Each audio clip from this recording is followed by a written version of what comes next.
আসসালামু আলাইকুম ও রহমতুল্লাহি ওয়া বারাকাতুহু। বিসমিল্লাহির রহমানির রহিম।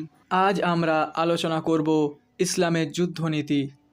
যে যুদ্ধনীতি অবলম্বন করে ইসলামিক শাসকরা সারা পৃথিবী দাপিয়ে বেড়েছে। ইসলামের প্রদত্ত যুদ্ধনীতিতে যোদ্ধা ও বিচারে দণ্ডপ্রাপ্ত ব্যতীত কাউকে হত্যা করার বিধান নেই। তেমনি শরিয়াতের দেওয়া নিয়ম নীতির বাইরে কোনোরূপ স্বেচ্ছাচারিতার সুযোগ নেই।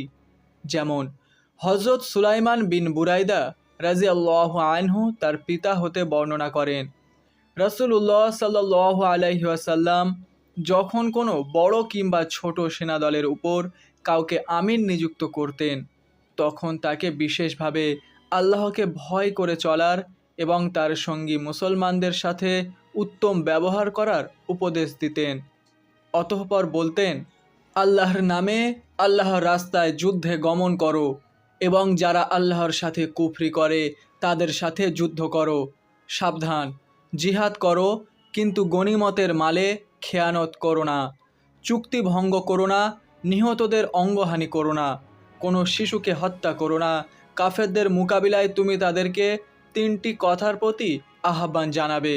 যদি তারা সেগুলি মেনে নেয় তাহলে তাদের প্রতি আক্রমণ করা থেকে বিরত হবে, তাদেরকে ইসলামের দাওয়াত দিবে। যদি তারা ইসলাম কবুল করে তাহলে তারা তাদের নিজ এলাকা থেকে মুসলমানদের এলাকায় হিজরত করে চলে আসবে এবং তারা মুহাজিরগণের ন্যায় অধিকার প্রাপ্ত হবে। ইসলাম কবুলের পরেও যদি তারা হিজরত করে আসতে রাজি না হয় তাহলে তারা বেদুইন মুসলমানদের মতো সেখানে থাকবে এবং আল্লাহর বিধানসমূহ পালন করবে। পক্ষান্তরে যদি তারা ইসলাম গ্রহণ করতে অস্বীকার করে তাহলে তাদের নিকট থেকে জিজিয়া দাবি করো এবং তাদের প্রতি আক্রমণ করা হতে বিরত থাকো। যদি তারা জিজিয়া দিতে অস্বীকার করে তাহলে আল্লাহর প্রতি ভরসা করো এবং তাদের বিরুদ্ধে যুদ্ধ করো।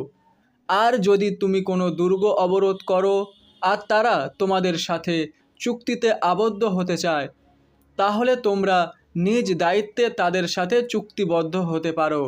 এ সময় আল্লাহ ও তার রাসূলের নামে চুক্তি করো না, কেননা যদি কোনো কারণে উক্ত চুক্তি ভঙ্গ করতে বাধ্য হও তখন আল্লাহ ও তার রাসূলের নামে কৃত চুক্তি ভঙ্গ করা অপেক্ষা তোমাদের কৃত চুক্তি ভঙ্গ করা অধিকতর সহজ।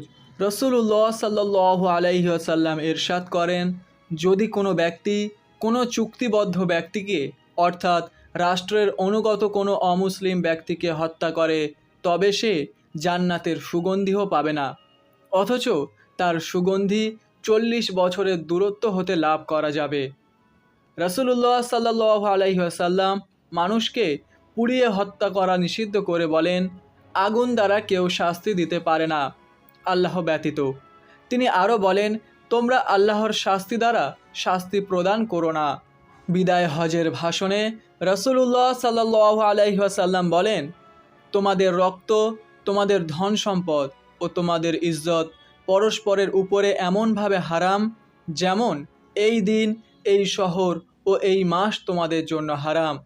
বলা বাহুল্য, ইসলামী জিহাদের উপরোক্ত নীতিসমূহ অনুসরণের ফলেই খুলাফায়ে রাশেদিন ও পরবর্তী যুগে সে সময় খ্রিস্টান, পারসিক ও পৌত্তলিকদের শাসনাধীনে থাকা উত্তর আরব, সিরিয়া, ইরাক, ইরান এবং এশিয়া, আফ্রিকা ও ইউরোপ মহাদেশের বিভিন্ন এলাকা ইসলামিক খেলাফতের অধীনস্থ হয়।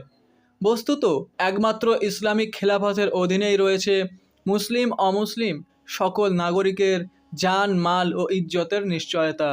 কেননা ইসলামী জিহাদের মূল উদ্দেশ্য হল মানুষকে শয়তানের দাসত্ব হতে মুক্ত করে আল্লাহর দাসত্বে ফিরিয়ে আনা এবং সর্বত্র আল্লাহর বিধান প্রতিষ্ঠা করা। আর এর মধ্যেই রয়েছে মানবতার মুক্তি ও কল্যাণের স্থায়ী নিশ্চয়তা।